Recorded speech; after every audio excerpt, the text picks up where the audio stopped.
మీరు చూస్తున్నారు YVN news. మా న్యూస్ మీకు నచ్చితే లైక్ చేయండి, షేర్ చేయండి, సబ్స్క్రైబ్ అవ్వడం మాత్రం మర్చిపోవద్దు.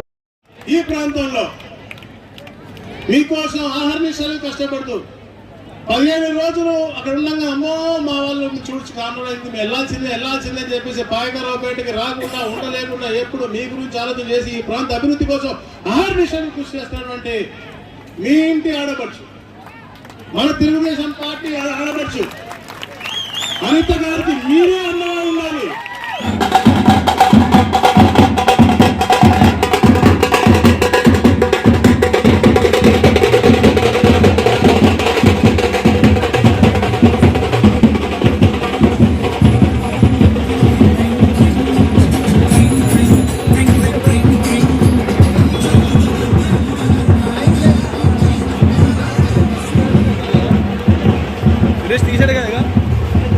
ఈ రోజు ఇక్కడ భూ సమస్యలు చాలా ఎక్కువ, ఎందుకంటే ల్యాండ్ ఎక్విజిషన్ జరుగుతుంది.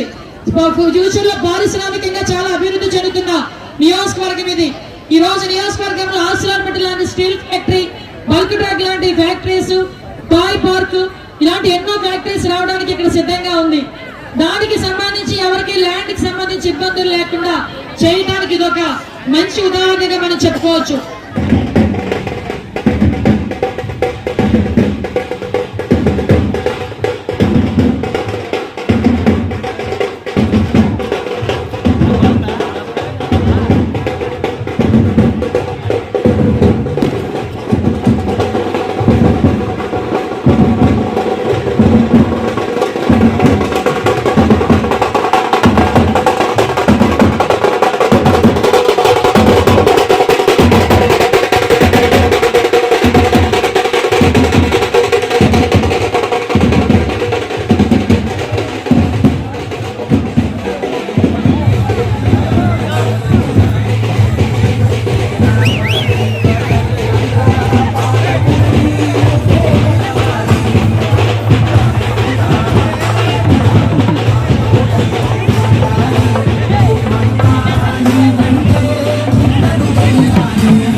కృతజ్ఞత సభ కింద కూడా పెట్టుకోవచ్చు. ఎందుకంటే పాయకరావుపేట నియోజకవర్గం వెనుకబడిన నియోజకవర్గం. ఆ వెనుకబడిన నియోజకవర్గానికి ఈ రోజు అనేకమైన పరిశ్రమలు తీసుకురావడంలో గౌరవ ముఖ్యమంత్రి గారు, గౌరవ లోకేష్ గారు, గౌరవ ఉప ముఖ్యమంత్రి గారు పక్క నుంచి పనిచేస్తా ఉంటే మన నియోజకవర్గానికి ఒక సెపరేట్ గా రెవెన్యూ డివిజన్ కావాలని ఎప్పటి నుంచో చాలా మంది నుండి కోరున్నారు. ఆ రెవెన్యూ డివిజన్ కూడా ఒక కలగానే మిగిలిపోతుందేమో అనుకున్నా. కానీ ఆ రెవెన్యూ డివిజన్ ఈ రోజు గౌరవ ముఖ్యమంత్రి గారు, అదేవిధంగా ఉప ముఖ్యమంత్రి గారు లోకేష్ గారి సారథ్యంలో మన రెవెన్యూ మినిస్టర్ గారు అందరూ కూడా ఈ రోజు ప్రోత్సహించి మన పాయకరావుపేట నియోజకవర్గం అలాగే అనకాపల్లి యలమంచిలి నియోజకవర్గంలో 3 మండలాలు కలిపి అడ్డు రోడ్డు జంక్షన్ రెవెన్యూ డివిజన్ గా ఈ రోజు ఇచ్చినందుకు ప్రత్యేకంగా నేను కూడా ధన్యవాదాలు తెలియజేసుకుంటున్నా.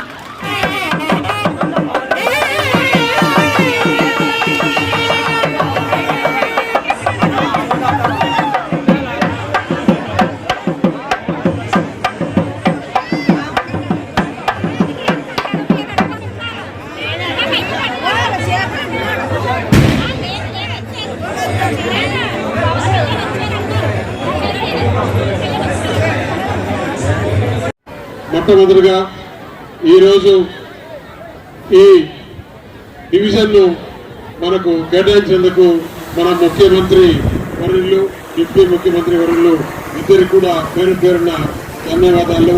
అనకాపల్లి ఈ పాయకరావుపేట అడ్డ రోడ్డు మనకు రెవెన్యూ డివిజన్గా కేటాయించేందుకు ఈ ప్రజల తరఫున వారికి ప్రత్యేక ధన్యవాదాలు తెలుపుకుంటూ చాలా సంతోషం. ఈరోజు అతి ముఖ్య ఘట్టాల్లో ఒకటి అయినటువంటి ఆర్డీఓ కార్యాలయం ఏర్పాటు. గతంలో ఇది నర్సీపట్నం రెవెన్యూ డివిజన్లో ఉండేది. కానీ మొట్టమొదటిసారిగా అనిత గారి కృషితో ఈరోజు అడ్డు రోడ్డు రెవెన్యూ డివిజన్ ఏర్పాటు చేసుకోవడం శుభవరం. వారిని మనస్ఫూర్తిగా ఒకసారి మీరందరూ కూడా గట్టిగా అభినందనలు తెలియజేయాలని చెప్పి కోరుతా ఉన్నా.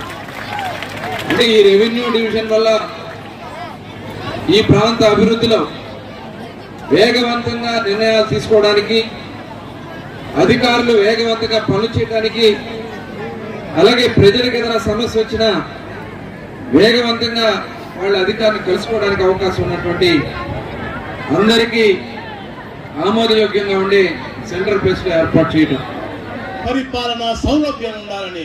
ఈ రోజు అడ్డ రోడ్డు ఆర్టీఓ ఆఫీస్ ఎందుకు వచ్చింది అంటే పరిపాలన సౌలభ్యం ఉండాలని. మీ అందరికీ కూడా అందుబాటులో ఆర్టీఓ ఉంటారు, తహసీల్దారులు ఎక్కువ మంది ఉంటారు. మీకు ఇబ్బంది ఉంటే వెళ్ళి మాట్లాడటానికి కానీ మీ పరిష్కారం చేసుకోవడానికి ఉంటుందని చెప్పేసి, అందులోనూ పారిశ్రామిక ఒక అడ్డాగా మారుతున్నటువంటి ఈ ప్రాంతం, ఈ అడ్డు రోడ్డు ఆర్టీఓ ఆఫీస్ చాలా ఉపయోగపడుతున్నట్టుగా నేను తెలియజేస్తాను.